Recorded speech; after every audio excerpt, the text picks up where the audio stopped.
Elevate your bathroom with Kingston's refined toilet tank levers. Let's install the side-mounted model, KTCMLS1. First, remove toilet tank cover. Next, inserting the rubber washer into the tank lever shank. Then insert the shank into the square opening on the side of the tank. Make sure the solid portion of the shank is facing up. Thread the nut in a counterclockwise direction.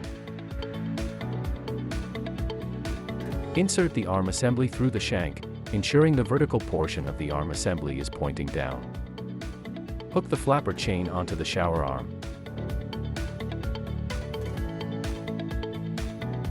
Attach the lever and secure it by tightening the set screw.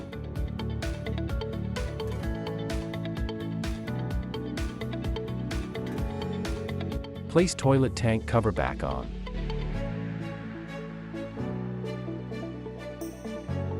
Test the function of the toilet lever and adjust as necessary.